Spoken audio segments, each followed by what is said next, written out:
Lennox Gastaut syndrome, or LGS, is a rare and catastrophic form of epilepsy that begins in childhood.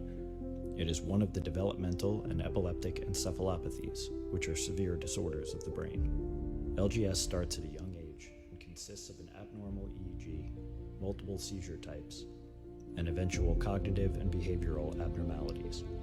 It can sometimes lead to early death. Kanan was 3.5 and typical, and he had met every milestone.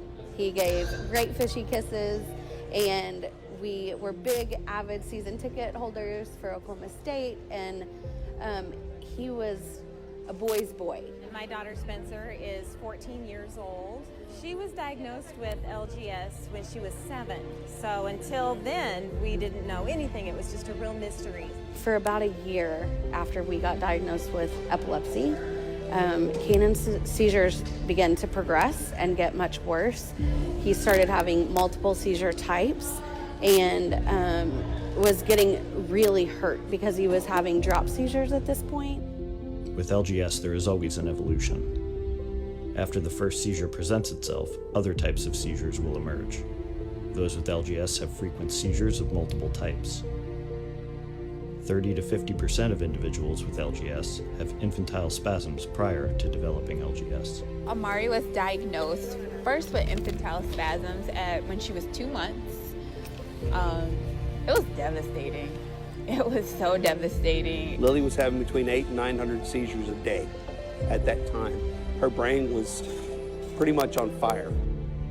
Most living with LGS are typically treatment resistant, have moderate to severe developmental delays along with regression, and may experience behavioral disturbances, regular injuries, multiple hospitalizations, and more. Many rely on wheelchairs and have frequent rescue medication use. That first couple of years was rough, and he got all of the bad side effects from those drugs. He got a rash, he got, sleeping all day.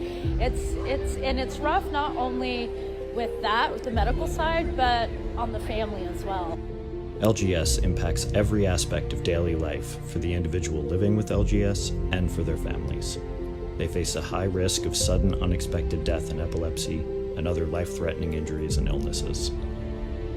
What scares me is me dying before she dies. And I don't want to, but I'm waiting for her to die before me so I can finally die in peace, knowing that she was taken care of. I just feel for any parent that has to see their child lay in a hospital bed and go through what all of our children go through. It's very scary because you never know when their life is going to end. It can be any time. However, there is hope for those living with LGS and their families. The LGS Foundation is leading the charge to improve the lives of individuals with LGS through research, family support, and education. There are no words really to explain what the LGS Foundation is doing and what it means to these families. These people make me feel like that I can loosen up and I can ask questions and I can say things that I need to say. But there's still a lot of work to be done. Better therapies are needed that can help improve quality of life, reduce seizures, and give families peace of mind for their loved ones. It's hard to watch your child and not know how to help because it's really not treatable at this point. And so you just do all that you can. We at the LGS Foundation will never give up advancing support, education, and research. We are determined to fight for those living with LGS. The work we're doing is really important, and the change we want to see for our loved ones, we are not stoppable.